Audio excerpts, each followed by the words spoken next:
Good morning दोस्तों, मैं TJ sir और मैं आज लेकर आया हूँ छत्तीसगढ़ का नदी अपवाह तंत्र और उससे रिलेटेड 20 इम्पॉर्टेंट प्रमेय एमसीक्यूज। और इसमें हम लोग देखेंगे कि छत्तीसगढ़ के नदी अपवाह तंत्र से ही 20 प्रश्न हैं और ये एक प्रैक्टिस सेट है। यदि आपकी तैयारी है तो आप इसको देख के सुन के अपना प्रैक्टिस कर सकते हैं, और यदि तैयारी नहीं है तो इसको देखकर आप सीख सकते हैं, आप जान सकते हैं।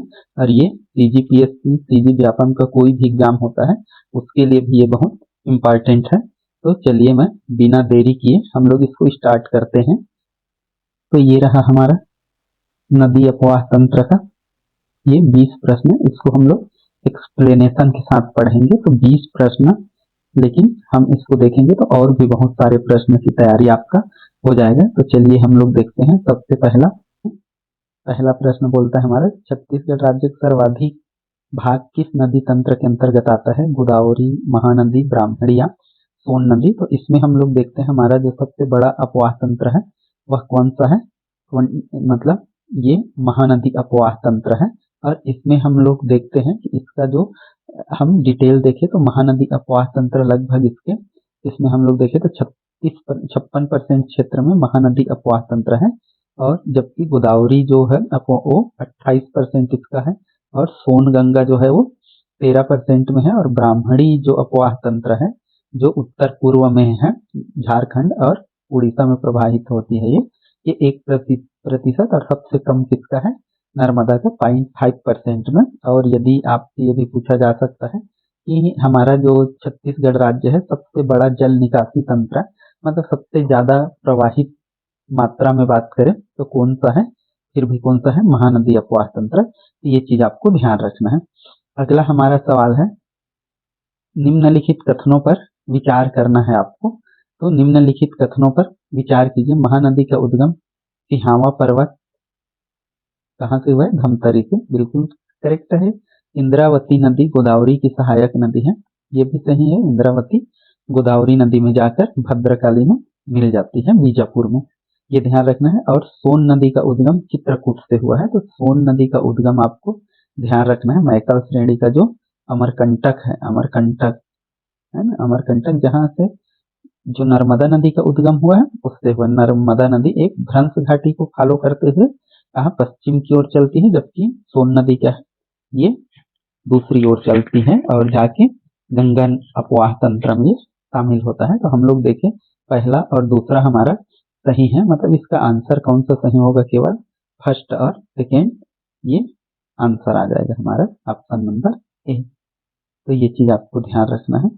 अगला हम लोग देखते हैं, छत्तीसगढ़ में गंगा बेसिन से संबंधित नदी कौन सी है? इसमें से हम लोग देखते हैं गंगा बेसिन, गंगा या सोन गंगा जिसको बोलते हैं, इसको प्राय सोन और गंगा, क्योंकि सोन नदी गंगा में जाके मिलती है और हमारे यहाँ की जो उत्तर छत्तीसगढ़ की नदियां हैं वो जाके सोन में मिलती है, जैसे बनास, गोपद, रिहंद और कन्हार। आपको ध्यान रखना है, उन नदियों का क्रम भी पूछा जा सकता है। जैसे हमारा ये जो छत्तीसगढ़ का ऐसे वाला ये हिस्सा है, तो इधर सबसे पहले बनास नदी, फिर गोपद जो बनास में ही जाके मिल जाती है, फिर यहाँ पर रिहंद, और ये सबसे लास्ट में जो बलरामपुर का क्षेत्र है वहां पर क्या होता है? यहाँ कन्हार नदी होता है। तो ये जो चारों नदी है वो सोन गंगा का है, जबकि महानदी खुद उसका अपवाह तंत्र है। और ये इंद्रावती नदी कहाँ होता है? इंद्रावती और ये सबरी, ये दोनों किस नदी का है? गोदावरी का है। तो जो गंगा बेसिन है उससे संबंधित कौन सा है? तो कौन सा है? हमारा सोन नदी है। ये चीज आपको ध्यान रखना है। अगला है हमारा चौथा है, इसका कथन दिया हुआ है कि दो कथन है। सबसे पहला है, इंद्रावती नदी का उद्गम नारायणपुर जिले के ओरछा से हुआ है। बिल्कुल ये गलत है। इंद्रावती का उद्गम यहाँ से नहीं हुआ है, बल्कि कहाँ से हुआ है? मुंगेर की पहाड़ी, कालीहंडी जिला, और कहाँ से? उड़ीसा से हुआ है। जबकि इंद्रावती नदी गोदावरी की प्रमुख सहायक नदी है, तो बिल्कुल सही है, ये इसकी सबसे बड़ी सहायक नदी है। साथ में सबरी नदी भी इसकी सहायक नदी है हमारे छत्तीसगढ़ से। तो यहाँ पर कौन सा सही हो जाएगा? केवल दो। तो आपको इंद्रावती के संबंध में ध्यान रखना है, दोनों ही इंद्रावती और उसकी सहायक नदी नहीं सबरी, वो दोनों कहाँ से आते हैं? उड़ीसा से आते हैं। ये चीज का ध्यान रखना है। अगला है वेन गंगा अपवाह तंत्र मुख्यतः छत्तीसगढ़ के किस भाग में प्रवाहित होता है? वेन गंगा उत्तर छत्तीसगढ़ में, तो उत्तर छत्तीसगढ़ में देखें हम लोग सोन गंगा है। दक्षिण छत्तीसगढ़ में देखें तो गोदावरी है। पूर्वी पश्चिम में देखें यहाँ पर हम लोग किस भाग में? पूर्वी भाग में, तो इधर महानदी अपवाह तंत्र इधर प्रवाहित होता है। और तो कौन सा बच गया? पश्चिम वेन गंगा, और ये आकर किस में मिल जाता है? फिर गोदावरी में। तो ये जो वेन गंगा अपवाह तंत्र है ये आगे जाकर किसका हिस्सा बन जाता है? आपको ध्यान रखना है गोदावरी नदी का, मतलब गोदावरी अपवाह तंत्र का हिस्सा हो जाता है। और ये जो है आपको ध्यान रखना है राजनांदगांव और जो कबीर धाम जिले हैं, जैसे उसकी वहां से जो बाघ नदी निकलता है वो मोहला मानपुर राजनांदगांव से मतलब नीचे बहते हुए यहाँ पश्चिम में जाके किससे मिल जाता है? वेन गंगा से। ये आपको ध्यान रखना है। आगे हमारा है निम्नलिखित में से कौन सा जलप्रपात इंद्रावती नदी पर है? तो इसमें से आपको बताना है कौन सा ये जलप्रपात इंदिरा नदी पर है, इंद्रावती नदी पर है। तो इसमें से कौन सा है? चित्रकूट। हम लोग जानते हैं सबसे बड़ा जलप्रपात है छत्तीसगढ़ का, साथ में इसको भारत का नियाग्रा बोला जाता है। जगदलपुर से 40 किलोमीटर की दूरी पर स्थित है और मुख्य पर्यटन स्थल है। और ये बरसात के दिनों में लगभग 300 फीट तक इसका पानी बहता है, सबसे चौड़ा। और ये बरसात में रेड समय, और जबकि जब बरसात खत्म हो जाता है तो उसका पानी बिल्कुल श्वेत हो जाता है। तो ये कुछ चीजें आपको चित्रकूट के बारे में ध्यान रखना है। तीरथगढ़, तीरथगढ़ कहाँ पर है? ये है मुनगा बहार नदी पर बनता है और इसका जैसे 300 फीट चौड़ाई है, जबकि इसका क्या है? 300 फीट ऊंचाई है। तो ये चीज आपको ध्यान रखना है। ये भी बस्तर में है और ये जो दोनों है ये बस्तर में है। सात धारा जलप्रपात और अमृत धारा जलप्रपात, इसको देखते हैं कि अमृत धारा जो जलप्रपात है वो एमसीबी में है, ये एमसीबी में है। और कहाँ ये होता है? तो ये हसदेव नदी में ये बनता है। और सात धारा जो जलप्रपात है ये कहाँ है? तो ये महासमुंद में है, बलमदेही मंदिर में। और इसके सातों धाराओं को अलग अलग नाम से जाना जाता है, जैसे शिव धारा, शिव मित्र धारा, साथ में कृष्ण धारा, देव धारा, ऐसे करके इसको 7 नामों से इन धाराओं को जाना जाता है। तो ये भी चीज आप थोड़ा सा ध्यान रख सकते हैं। यहाँ पर हमको देखना है कि नदी और उनके उद्गम स्थल है, ये थोड़े से जुड़ गए हैं। तो नदी और उनके उद्गम स्थल को आपको देखना है कि सही मिलाना है कि महानदी सिहावा पर्वत से निकला है, कौन सा सही है ये बताना है। और सोन अमरकंटक से निकला है, इंद्रावती मुंगेर की पहाड़ी कालीहंडी से निकला है, ब्राह्मणी नदी जो है वो छोटा नागपुर का पठार झारखंड से निकला है। तो ये हम देखते हैं कि इसमें से इंद्रावती ये सब क्या है? सोन ये भी सही है, ये भी सही है, ब्राह्मणी भी सही है। मतलब इसका हम लोग आंसर देखें तो सभी के सभी क्या है? सही है, सभी सही। चारों नदियों का उद्गम स्थल बिल्कुल सही से मिला हुआ है। आगे फिर कथनों पर विचार करने को बोला है कि ब्राह्मणी नदी का प्रवाह उत्तर से दक्षिण की ओर होता है।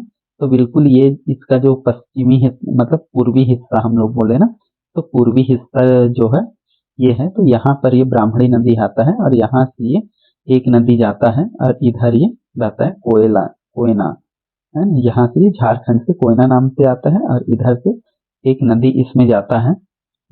कहाँ से निकलता है?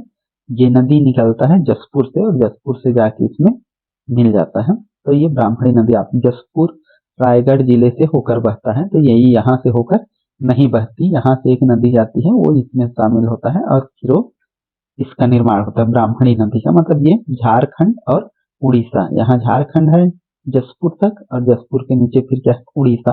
तो वहां ये प्रवाहित होती है। तो ये इसका आंसर गलत है। तो हमारा केवल सही आंसर कौन सा हो जाएगा? ए हो जाएगा।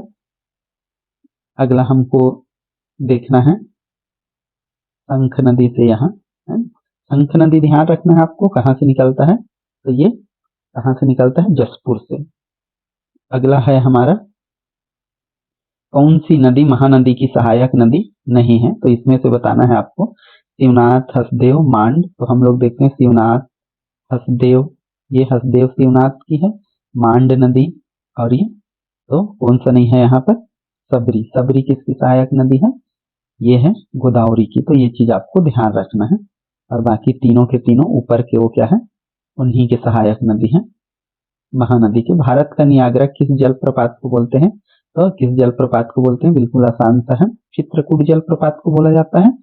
भारत का नियाग्रा इंद्रावती नदी पर बनता है और सबसे चौड़ा जलप्रपात है छत्तीसगढ़ का, ये भी चीज तो इंद्रावती नदी पर है, ये ध्यान रखना है। अगला है हमारा ये गोदावरी नदी छत्तीसगढ़ की सबसे बड़ी नदी है, ये क्या है, बिल्कुल गलत है। छत्तीसगढ़ की सबसे बड़ी नदी कौन सा है, तो इसकी लंबाई जो है लगभग 1400 किलोमीटर है और 1400 कुछ किलोमीटर है। जबकि महानदी का जैसे हम लोग देखें तो, और ये महानदी, ये गोदावरी यहाँ से नहीं निकलता ना, ये उड़ीसा से निकलता है, यहाँ प्रवाहित बस होता है। तो सबसे बड़ी नदी कौन सा मानते हैं हम, छत्तीसगढ़ का महानदी है ना, तो ये चीज आपको ध्यान रखना है।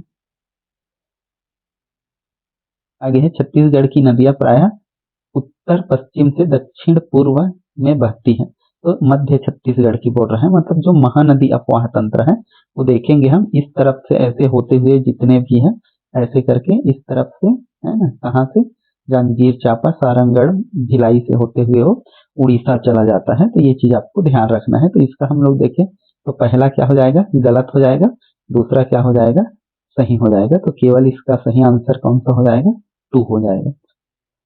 अगला हम लोग देखते हैं छत्तीसगढ़ में कौन सा, ये सही मतलब सुमेलित है, इसको बताना है इसको। तो हम लोग देखते हैं सोन जो है वो गंगा बेसिन के अंतर्गत आता है, बिल्कुल करेक्ट है।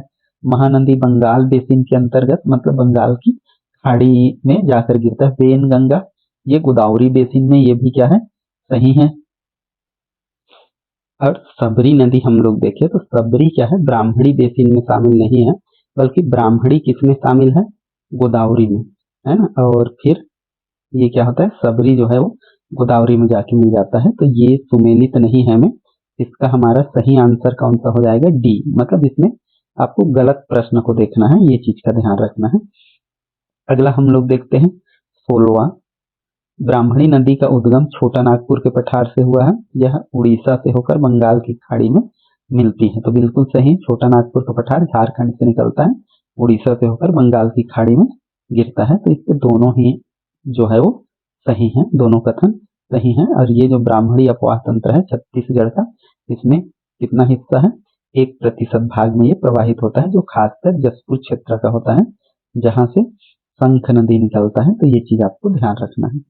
कौन सी नदी पश्चिम की ओर प्रवाहित होता है, तो इन नदियों में हम लोग देखेंगे पश्चिम की ओर कौन सा प्रवाहित होता है। तो यहाँ से महानदी को हम लोग देखेंगे तो पूर्व की ओर शिवनाथ, पूर्व की ओर सोन कहाँ जाता है, उत्तर की ओर। जबकि ये बेन गंगा है, ये जो है कहाँ से बहता है, ये कंवर्धा और राजनांदगांव के बगल से ऐसे बहते हुए कहाँ नीचे आता है और किसमें मिल जाता है, गोदावरी नदी में। तो यहाँ पर से सही आंसर कौन सा होगा इसका, ये वाला होगा, जबकि बाकी तीनों नहीं होंगे। तो ये चीज ध्यान रखना है। ये मोहला मांगपुर से प्रवाहित बाघ नदी सहायक नदी है, उसी ओर जाके वो बेन गंगा में मिलती है। और ये बाघ नदी कहाँ की है, छत्तीसगढ़ की, जबकि बेन गंगा जो है वो महाराष्ट्र में प्रवाहित होता है। तो ये चीज हमको ध्यान रखना है।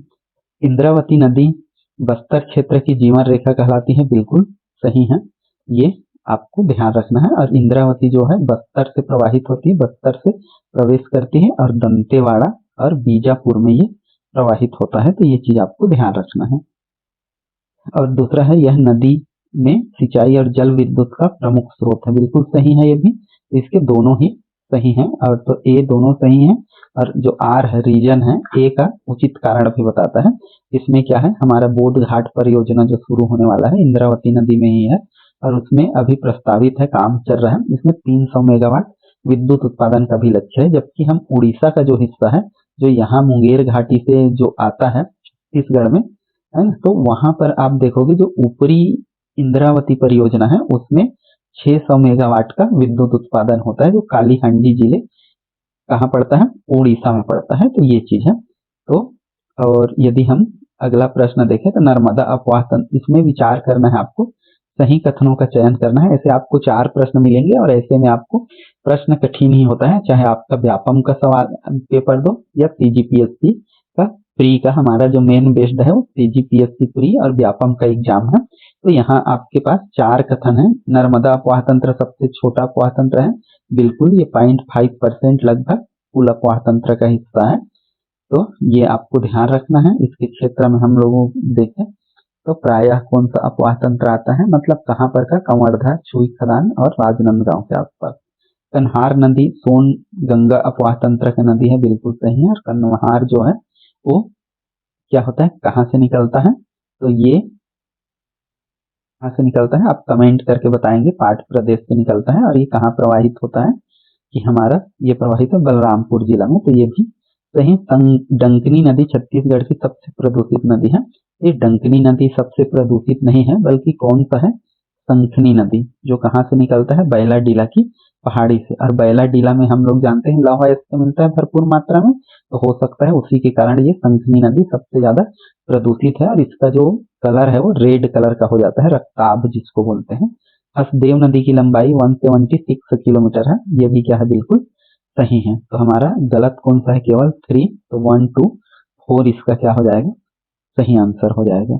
आगे हम लोग देखते हैं, छत्तीसगढ़ की सभी नदियां अंतर्देशीय प्रवाह वाली है। अंतर्देशीय मतलब हमारे जो छत्तीसगढ़ है ना, ऐसे करके जो ये वाला क्षेत्र है, मतलब ये माना जाता है कि यहीं पर भी बस प्रवाहित होता है, मतलब अंदर में ही इसका होता है, तो ये बिल्कुल गलत है। अधिकांश जो नदी है वो बाहर ही जाती है। जैसे जो महानदी है वो सब 286 किलोमीटर छत्तीसगढ़ में है, बाकी सारे वहां है। जबकि इंद्रावती नदी बाहर से आती है, बाहर से बह के नीचे अंदर गोदावरी में चली जाती है। ऊपर की नदियां हम देखें तो ये उत्तर में चली जाती हैं। तो ऐसे करके, और इधर का ये बेनगंगा का क्षेत्र है, ये इसका है ब्राह्मणी का क्षेत्र है ना, तो ये चीज ध्यान रखना है। और साउथ का गोदावरी क्षेत्र है इंद्रावती, तो ये चीज सब बाहर ही जाने वाले हैं, क्योंकि जो हमारा छत्तीसगढ़ है वो क्या है, बीच में भू आविष्ठित राज्य है। मतलब इसमें क्या होता है, छत्तीसगढ़ का कोई भी भाग समुद्र किनारे को टच नहीं करता है ना, लैंड लॉक्ड कंट्री, लैंड और क्या है, लॉक्ड स्टेट है, मतलब चारों ओर से हमारे प्रदेशों से घिरा है, कोई भी तरफ इसका स्थलीय सीमा या जो है हमारी क्या बोलते हैं, स्थलीय सीमा या समुद्री सीमा से लगा हुआ नहीं है। तो ये चीज आपको ध्यान रख, अधिकांश नदियां बंगाल की खाड़ी में गिरती है, तो ये बिल्कुल सही है। तो ये आप दूसरा सही है और पहला क्या है, गलत है। तो ये चीज को आपको ध्यान रखना है। नदी अपवाह तंत्र, जो अधिकांश नदियां बंगाल की खाड़ी की तरफ ही जाती है, मतलब जो गोदावरी है वो भी बंगाल की खाड़ी में जाता है ना। वो गंगा अपवाह तंत्र में है, गंगा नदी वो भी बंगाल की खाड़ी में जाता है। और साथ में जो बीच में महानदी है, महानदी भी बंगाल की खाड़ी में जाके गिरता है। तो ये चीज आपको ध्यान रखना है। तो दोस्तों इस प्रकार से ये 20 प्रश्न केवल नदी अपवाह तंत्र से रिलेटेड था। आशा है ये वीडियो आपके लिए अच्छा साबित होगा या हुआ होगा। तो यदि वीडियो आपको पसंद आया होगा तो जरूर वीडियो को लाइक, शेयर और चैनल को सब्सक्राइब कर लेंगे। साथ में इसका पीडीएफ आपको टेलीग्राम चैनल में मिल जाएगा, जिसका लिंक डिस्क्रिप्शन में दिया हुआ है, वहां से आप ज्वाइन कर सकते हैं। इसका पीडीएफ वहां आपको मिल जाएगा। तो फिर मिलते हैं ऐसे ही नेक्स्ट 20 सवालों के साथ। अगला हमारा जलप्रपात और नदी परियोजनाओं से संबंधित होगा। तो फिर मिलते हैं, तब तक के लिए धन्यवाद।